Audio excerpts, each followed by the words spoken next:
What's up, everybody, and welcome back to my channel, Living in Fort Lauderdale. And if you watched the last video, you already know where we're at. We're in Boca Raton, and we're going to be talking about some of the pros and cons of living here in Boca Raton, so stick around.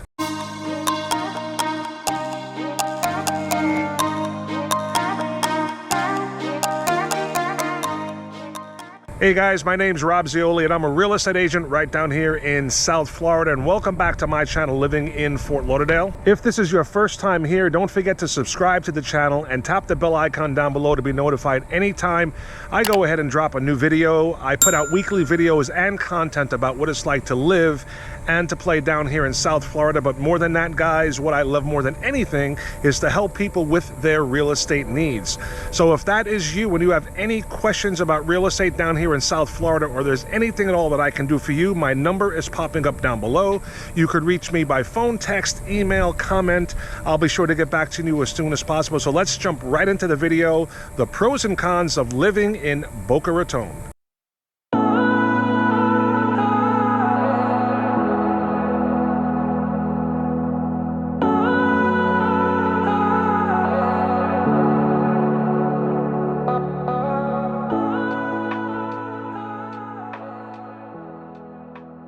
So starting out, definitely one of the pros of living in Boca Raton has got to be the schools. Now, I think Boca has some of the highest rated schools anywhere in Florida. I think the lowest rating of any school in Boca is an 8 out of 10, which is an incredible score, and this goes for elementary, middle, and high schools. Boca also has some great private schools and colleges as well, including FAU, which is Florida Atlantic University, and Lynn University. So if you have kids that are in school, Boca is an incredible place to raise a family. And if you want some detailed information about the schools here in Boca, you can visit greatschools.org or niche.com to get that information. Now, another pro about living in the city of Boca Raton is the incredible amount of things to do and the activities. So I usually mention on almost all my videos that when people relocate to South Florida, they usually start leading a much more active lifestyle just because of all the activities that are available to them, and Boca does not disappoint in that regard. So Boca Raton has over 40 different parks throughout the city and some incredible beaches and beach parks along the East Coast, the Atlantic coast. So A1A is a state road that runs up along the Atlantic Ocean from way down from Key West to just south of Georgia. Now, if you drive up and down A1A anywhere through Boca, you'll see tons of people out enjoying anything from walking, jogging, cycling, skateboarding, and all the amenities that Boca Raton has to offer down by the beach. Now, one of the cons about living in Boca Raton for sure is the beaches as well. Now, they are beautiful, they are private, and they are a little less congested than some other public beaches, but unless you want to pay daily for parking, you have to buy a parking permit available to Boca residents, and that's around 60 bucks. Also, the parking is really tough at these beach parks, so unless you're going to be walking in or biking in, parking is going to be an issue. You're definitely going to have to wait, and it's really tough to get a spot sometimes, especially on the weekends. Now, another thing about living in Boca you have to know about, which is actually a pro and a con, is the weather. Now, most of the year throughout Boca Raton and South Florida, the weather is absolutely beautiful. It's right around mid-70s to mid-80s, so there's plenty of time for people in Boca to enjoy all the amenities and activities available to them. Now, during the summer months, it's a different story. It gets extremely hot and humid, and it's usually right around the mid or low to mid 90s and very humid. Now, I'm not sure if you can tell, but right now it's July 28th, and I am sweating profusely out here filming this, so it gets extremely hot and humid.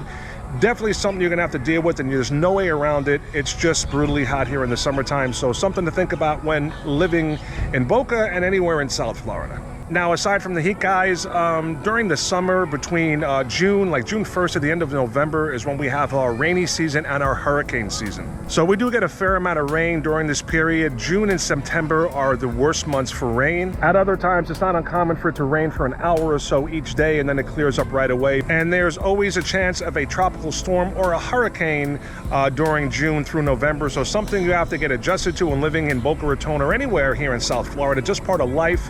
You get prepared for it, you watch the news, and you'll be fine.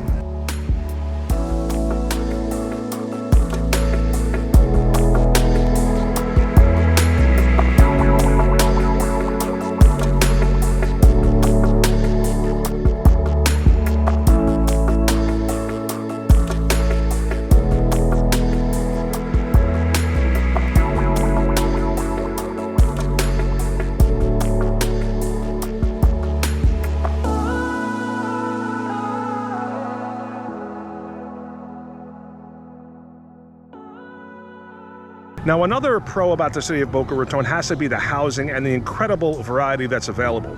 So Boca has a lot of properties that are in country club communities for people that are into that want to pay an extra membership fee and have golfing and things like that, and social gatherings and activities. But Boca Raton's location by the ocean has some incredible waterfront condos. They have incredible and very manicured single-family home neighborhoods. But one thing that's incredibly popular with Boca Raton and its location right to the Atlantic Ocean is it's extremely popular with boaters. So Boca Raton has some prime real estate with homes featuring private docks and offering ocean access via the Gulf Stream through Boca Inlet into the Atlantic Ocean.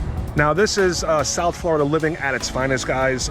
There's no place like this in the world throughout South Florida, but Boca is extremely popular with the boaters and very, very coveted when it comes to real estate, especially homes on the water with ocean access. Another pro about the city of Boca Raton, guys, is it happens to be a very, very safe area. So the crime rate here in Boca Raton is 38% less than the rest of the state of Florida. Now, what this really means is that the city is very safe to live in, and you're guaranteed higher security levels in all aspects of your life. So that's really key when you can work and raise a family here in Boca and not really feel like you're going to be a victim of crime. Now, as far as violent crime, the crime rate here in Boca is 13.1%. And this is compared to the national average, which is 22.7, and this is great news for the residents of Boca Raton.